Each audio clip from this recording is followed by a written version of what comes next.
नमस्कार। कभी सोचा है कि हम किसी भी काम को सही या गलत ठहराते कैसे हैं? ये एक ऐसा सवाल है जो हम सब से, हमारी रोज की जिंदगी से जुड़ा हुआ है। तो चलिए आज इसी बुनियादी लेकिन बहुत गहरे सवाल की तह तक चलते हैं। तो यही है वो बड़ा सवाल जिसे आज हम समझने की कोशिश करेंगे। आखिर वो कौन सा पैमाना है, कौन सी कसौटी है जिस पर हम किसी भी काम को तौलते हैं? एथिक्स की दुनिया का ये सबसे जरूरी सवाल है जिसके इर्द गिर्द सब कुछ घूमता है। ठीक है, तो सबसे पहली बात, हर काम पर अच्छा बुरा होने का ठप्पा नहीं लग सकता। तो हमारा पहला कदम ये पता लगाना है कि कौन से काम नैतिक फैसले के दायरे में आते हैं और कौन से नहीं। इसे हमारे आज के विश्लेषण का पहला फिल्टर समझिए। तो नैतिक कर्म यानी मॉरल एक्शन वो होते हैं जिन्हें एक सोचने समझने वाला इंसान अपनी मर्जी से करता है, अपने फ्री विलन से। मतलब इनमें एक इरादा होता है, चुनने की आज़ादी होती है। इसीलिए सिर्फ ऐसे ही कामों को सही या गलत कहा जा सकता है, जैसे कि सच बोलना, चोरी करना या फिर दान देना। और यहाँ सबसे ज़रूरी शब्द है चुनाव। और फिर दूसरी तरफ हैं नीति शून्य कर्म। अब ये वो काम है जो नैतिकता के खेल के मैदान से ही बाहर हैं। क्यों? क्योंकि इनमें न तो कोई चुनाव है और न ही कोई तर्क। जरा सोचिए, पलके झपकना, सांस लेना या फिर किसी जानवर या बहुत छोटे बच्चे का कोई काम, इन पर सही या गलत का लेबल लगाना तो एकदम बेमानी है ना? ये स्लाइड देखिए, फर्क और भी साफ हो जाएगा।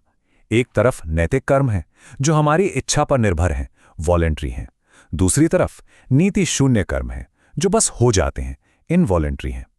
नैतिक कर्म सोचने समझने वाले वयस्क करते हैं, जबकि दूसरी श्रेणी में जानवर, बच्चे या वो लोग आते हैं जिनकी मानसिक स्थिति ठीक नहीं। और सबसे अहम बात, नैतिक कर्मों पर अच्छे बुरे का फैसला होता है, जबकि नीति शून्य कर्म इस फैसले से पूरी तरह आजाद हैं। तो एक बार जब हम ये तय कर लेते हैं कि कोई काम नैतिक है, तो हमारे सामने एक और बड़ा सवाल खड़ा हो जाता है। हमें काम के किस हिस्से को जज करना चाहिए? क्या काम के पीछे की नीयत ज्यादा मायने रखती है या फिर उसका नतीजा? यहीं से नैतिकता का असली दंगल शुरू होता है। इस स्लाइड पर फिलॉसफी की दो सबसे बड़ी विचारधाराएं आमने सामने हैं। एक तरफ कांट जैसे दार्शनिक हैं जो कहते हैं कि भाई नियत ही सब कुछ है, अगर इरादा नेक है तो कर्म भी नेक है। तो दूसरी तरफ मिल और बेंथम जैसे विचारक हैं जिनका मानना है कि नतीजा ही असली किंग है। मतलब अगर किसी काम से ज्यादा लोगों का भला हो रहा है तो वो काम सही है, बस। तो यहां निष्कर्ष ये निकलता है कि एक पूरे नैतिक फैसले के लिए अच्छी नीयत और अच्छा नतीजा दोनों ही जरूरी हैं। हालांकि कांट और भारतीय दर्शन में भी शुद्ध संकल्प यानी साफ नीयत को नतीजों से ज्यादा वजन दिया गया है। क्यों? क्योंकि हम सिर्फ अपनी नीयत को पूरी तरह से कंट्रोल कर सकते हैं, नतीजों को नहीं। इस नीयत और नतीजे की बहस को और बेहतर समझने के लिए हमें एक वॉलंटरी एक्शन को उसके 4 बुनियादी हिस्सों में तोड़कर देखना होगा। तो चलिए एक एक्शन की एनाटॉमी को समझते हैं, उसकी चीर-फाड़ करते हैं। किसी भी स्वैच्छिक काम के ये 4 हिस्से होते हैं। पहला, प्रेरणा, वो एहसास जो हमें काम करने के लिए उकसाता है, जैसे दया या लालच। दूसरा, प्रयोजन, एक सोचा समझा प्लान और ये जानकारी कि इसका नतीजा क्या हो सकता है। तीसरा, साधन, मंजिल तक पहुंचने का रास्ता। और चौथा, साध्य, हमारा आखिरी लक्ष्य। जैसे एक डॉक्टर की प्रेरणा सेवा की भावना हो सकती है और उसका प्रयोजन मरीज को ठीक करने का एक ठोस प्लान होता है। और यहीं से निकलकर आती है फिलॉसफी की सबसे मशहूर बहसों में से एक, साधन बनाम साध्य की बहस। दूसरे शब्दों में कहें तो क्या मंजिल इतनी जरूरी है कि उस तक पहुंचने के लिए कोई भी रास्ता अपनाया जा सकता है? यहाँ दो ध्रुव बिल्कुल साफ हैं। एक तरफ गांधीवादी नैतिकता है जो कहती है कि साधन की पवित्रता सबसे जरूरी है, एक गलत रास्ता कभी सही मंजिल तक पहुंचा ही नहीं सकता। तो दूसरी तरफ मैकियावेली हैं जिनका मानना था कि साध्य ही सब कुछ है। मतलब अगर मंजिल बड़ी और जरूरी है तो उसे पाने के लिए अपनाया गया गलत रास्ता भी जायज है। और इस विचार को महात्मा गांधी का ये अद्भुत कथन खूबसूरती से बयां करता है, बबूल का पेड़ बोकर आम नहीं खाए जा सकते।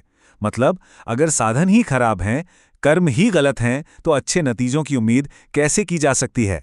ये गांधी जी के दर्शन का सार है। तो अब हम पहुंचते हैं अपने आखिरी और सबसे बुनियादी सवाल पर। ये जितने भी फैसले हम ले रहे हैं, नियत, साधन और मंजिल के बारे में, ये सब आखिर किस चीज पर टिके हैं? इनका अंतिम पैमाना क्या है? और इसका जवाब है मूल्य। जी हाँ, नैतिकता की असली नींव कोई नियमों की किताब नहीं है, बल्कि ये ऊंचे आदर्श हैं, जैसे सत्य, अहिंसा, न्याय और सौंदर्य। जब भी हम कोई नैतिक फैसला लेते हैं, तो हम अनजाने में ही अपने काम को इन्हीं मूल्यों की कसौटी पर कस रहे होते हैं। क्या ये काम न्यायपूर्ण है? क्या ये सच के साथ है?